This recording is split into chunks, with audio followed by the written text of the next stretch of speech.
Parents think discipline starts when their child misbehaves, but that's not when it starts. It starts way before that. Before your child ever talks back or throws a tantrum or learns how to lie to you.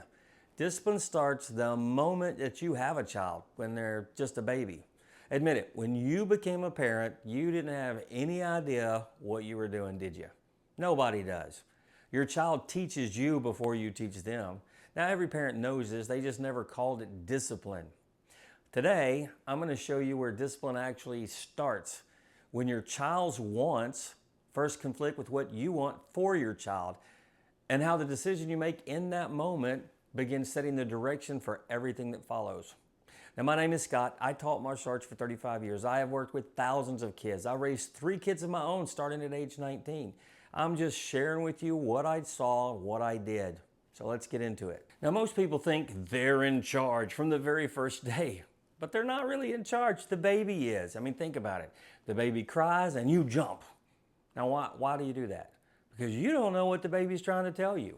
Is the baby hungry or tired? Does the diaper need to be changed? Are they uncomfortable? You don't know. So what do? You start testing ideas. You pick up the baby and you see what happens. You feed the baby and you see what happens. You change the diaper and you see what happens. You burp the baby, you rock the baby. You keep testing until the baby responds. What are you actually doing? You're testing theories against reality. And who is reality in that moment? The baby.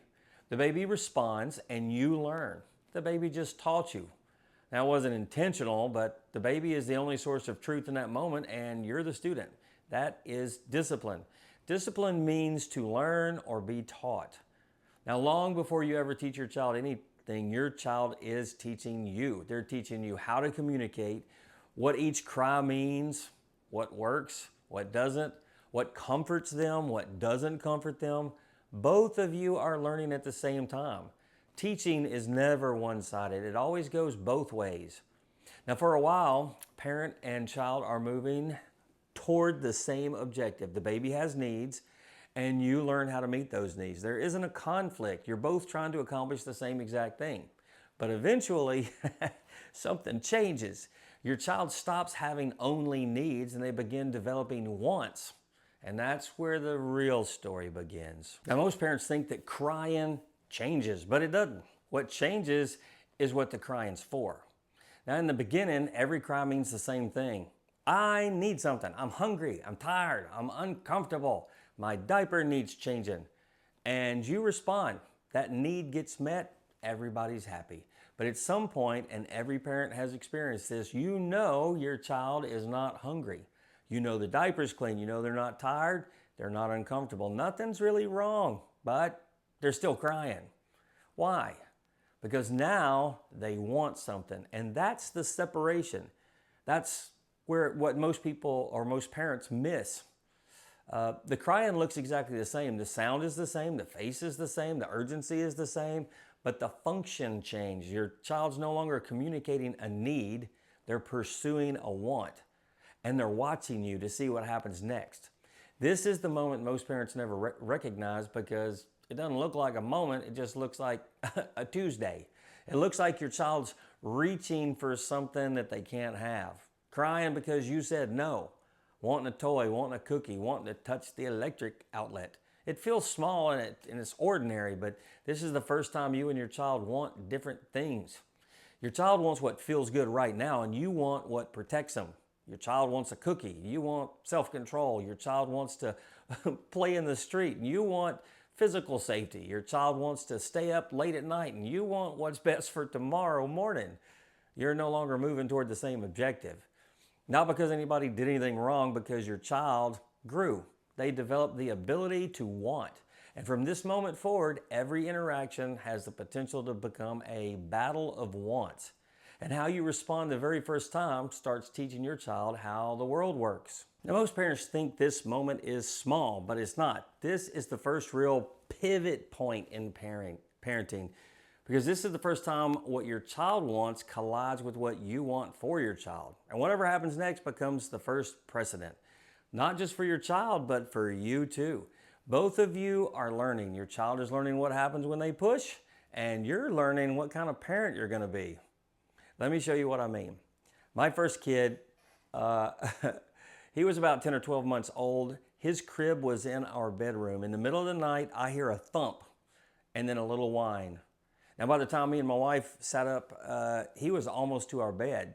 He had climbed out of his crib and walked about 10 feet by himself. The whine wasn't much. It almost sounded like he thought he was supposed to cry, but he really wasn't hurt. Now, my wife jumped out of bed. She was like, "Oh my gosh, are you okay? Are you hurt?" She picked him up. She started hugging him and checking him all over and kissing him and all like that. And something caught my attention. The more she reacted, the louder he cried. I remember thinking, has this little guy figured something out? Has he been playing me this whole time? Has he learned that crying changes our response? So I decided to test it. Now, the first thing I did was I lowered his crib all the way down so he couldn't climb out anymore. But a few nights later, I heard it again. Thump. Wah. Same little cry. Before my wife got up, I said, "Hey, no crying. You chose to climb out of bed. That's what happens when you choose to climb out of bed. Now, come up here and sleep with us." And just like that, man, he turned his crying off. No whining, no nothing. I picked him up. He went right to sleep. And I remember thinking, no way. He's been playing us. How long has he been learning this? And something clicked. He wasn't responding to the fall. He was responding to our reaction. My wife's response was, "Oh my gosh, this is a crisis." And my response was, "You're okay. Get up, suck it up, be tough." Same kid, same fall, two completely different lessons. And that's when I realized children don't just learn from what happens to them. They learn from what mom and dad, the reaction teaches them when something happens. If the authority panics, the child learns to panic. If the authority stays calm, the child learns calm. If the authority gives in, the child learns that pressure works. If the authority holds the line, the child learns that pressure doesn't work. But here's what I completely missed at 20 years old. My son wasn't the only one learning, I was too. He was learning how his behavior affected me, and I was learning how to respond to his behavior. That one response became a precedent for him and for me. Now, the next time, neither one of us started from zero. We both carried that lesson into the next battle of wants. And that's how patterns begin. And here's the thing. Most parents think they're dealing with 100 different problems or behaviors, but they're not. They're dealing with one pattern that shows up 100 different ways. Now, here's how it works. The first pivot point created the first precedent. The next time your child wanted something, neither of you were starting at zero. Your child remembered what happened last time, and so did you. If your child pushed and you gave in, what did your child learn? They learned that pushing works, so they pushed again. Now, what did you learn? Giving in makes the crying stop, so you give in again. The same lesson gets reinforced, and it happens again and again and again. By the 10th time, it feels normal. By the 20th time, it feels automatic. The child pushes, the parent gives in, not because either of them stopped having a choice, because the old choice became the familiar choice. The pattern started making the decision feel automatic. That's what most parents don't recognize. You didn't make 20 bad decisions. You made one decision that became a pattern. And once it became a pattern, it stopped feeling like a decision at all. Now let's look the other direction. Your child pushes, but you hold the line. What did your child learn? They learned that pushing doesn't work. Now your child has to find another way to respond. Maybe they wait. Maybe they ask politely. Maybe they accept that the answer is no. Now something changes. You finally have the opportunity to teach the life skill you wanted to teach all along. And what did you learn? You learned that holding the line works, so you do it again. Same lesson gets reinforced, then it happens again and again and again. By the 20th time, that feels automatic too. Your child doesn't push as quickly. You don't hesitate as much. Not because either one of y'all is perfect, because the pattern is doing what patterns do. They repeat until they become the normal way of responding. So here's the question. Whatever frustrates you most about your child's behavior, is it really a new problem, or is it an old pattern that's been repeated so many times that nobody even recognizes it anymore? Because patterns don't just suddenly disappear. They begin with one pivot point, one response, one precedent, repeated over and over.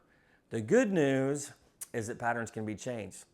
But you can't change a pattern until you recognize the pivot point that started it. And once you recognize the pivot point, you begin to see that every pattern leads somewhere. Now, every pattern you're dealing with today started with one pivot point, one decision, one moment where your child wanted something and you had to decide how to respond. That response became a precedent. The precedent repeated until it became a pattern, and that pattern is still running in your child and in you. But here's what most parents never think about. Patterns don't just repeat. They grow. They spread into behaviors that you didn't expect. They pick up speed and they head somewhere, whether you're paying attention to the direction or not. So in the next video, I'm going to show you what happens when a pattern grows, how one decision funnels out into dozens of behaviors, where those behaviors are actually heading, and what happens when other people start reinforcing the direction you already set. My name is Scott Wilkinson. I taught martial arts for 35 years. I've worked with thousands of kids, and I raised 3 of my own. And I am just telling you what I saw, what I did, how I handled situations, trying to help. Subscribe to Foundations of Character, and I will see you next time.